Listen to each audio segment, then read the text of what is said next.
നമസ്കാരം.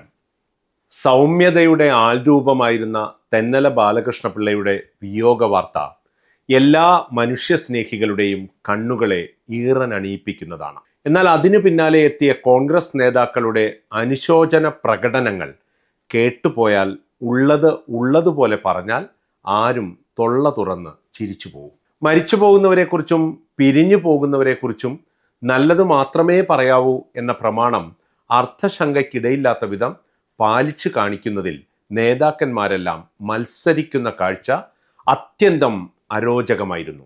പുതിയ മുന്നണി സമവാക്യങ്ങൾ ഉറവയെടുത്തതിന് ശേഷം ഐക്യജനാധിപത്യ മുന്നണിക്ക് ഏറ്റവും വലിയ വിജയം നേടിയ തിരഞ്ഞെടുപ്പായിരുന്നു 2001 നടന്നത്. 99 സീറ്റുകളുമായി AK ആന്റണി അധികാരത്തിലേറിയ ദിനം. അന്നായിരുന്നു തെല്ലും കറപുരളാത്ത ശുഭ്രവസ്ത്രവുമായി സഞ്ചരിക്കുകയും തെളിനിലാവ് പോലെ ചിരിക്കുകയും ചെയ്തിരുന്ന ആ മനുഷ്യന്റെ ചിരിയിൽ അല്പമെങ്കിലും നിരാശ പടർന്നത്. അതുപോലും പാർട്ടിയുടെ നന്മയ്ക്കു വേണ്ടി ഒരു നറുപുഞ്ചിരി കൊണ്ട് അദ്ദേഹം മറച്ചു പിടിച്ചു. എന്തൊരു നിമിഷമായിരുന്നു അത്! ജയങ്ങൾക്കെല്ലാം നേതൃത്വം നൽകിയ ആളെ അതിൻ്റെ ആഘോഷങ്ങൾ അവസാനിക്കുന്നതിന് മുമ്പേ ആ കസേരയിൽ നിന്ന് നിഷ്കരുണം താഴെ ഇറക്കുക എന്ന പരിപാടി. പരിഭവവും പരിദേവനവുമില്ലാതെ ഇറങ്ങിപ്പോയ ആ മനുഷ്യനെക്കുറിച്ച് പിന്നീട് ഒരു നല്ല വാക്ക് പറയാൻ അയാളുടെ മരണം വരെ ഈ നേതാക്കൾക്കെല്ലാം കാത്തിരിക്കേണ്ടി വന്നു. അന്നത്തെ കന്നന്തിരിവുകൾക്കെല്ലാം കാർമ്മികത്വം വഹിക്കുകയും സാക്ഷ്യം പറയുകയും ചെയ്ത AK ആന്റണിയുടെ അനുശോചന സന്ദേശം കേട്ടിട്ട് എന്തോ സഹിക്കാനാവുന്നില്ല. സഹിക്കാൻ കഴിയാത്തത് ആന്റണിയുടെ പാപ്പരത്വം ഓർത്താണ്. പാർട്ടിയിലെ തർക്കങ്ങൾ പരിഹരിച്ച ചീഫ് ജസ്റ്റിസ് ആയിരുന്നു തെന്നല എന്നാണ് ആന്റണിയുടെ വിശേഷണം.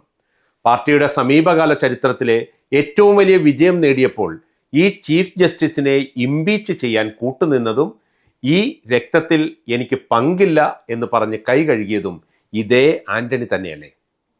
കേരളത്തിലെ കോൺഗ്രസിന്റെ ചരിത്രത്തിൽ ഒരു ദുഃഖ വെള്ളിയാഴ്ചയായി അടയാളപ്പെടുത്തപ്പെട്ട ആ ദിനത്തിന് കാരണഭൂതനായ K മുരളീധരന്റെ മുഖത്തും വല്ലാത്ത ദുഃഖം കടിച്ചു തൂങ്ങിക്കിടപ്പുണ്ട്.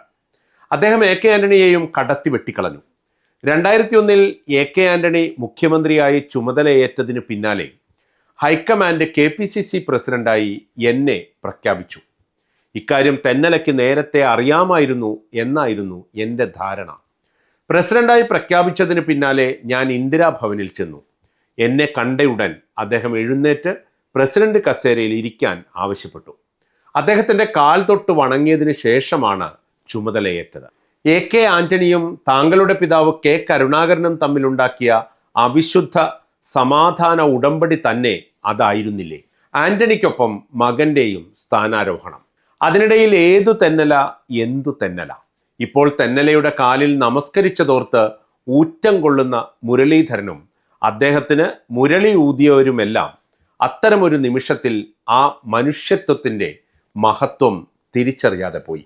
അവരാണിപ്പോൾ അനുശോചന വാചകങ്ങൾക്കായി ശബ്ദ താരാവലി മുഴുവൻ മറിച്ചു നോക്കുന്നത്. സത്യത്തിൽ അന്നുകാട്ടിയ നീതികേടിനും നെറികേടിനും ആന്റണിയും മുരളീധരനും ഇവർക്ക് ചുറ്റും നിന്ന് ഓശാന പാടിയവരുമൊക്കെ ഇപ്പോഴെങ്കിലും പൊതുജനത്തോടും ആ കുടുംബത്തോടും പരസ്യമായി മാപ്പ് ചോദിക്കേണ്ടതാണ്.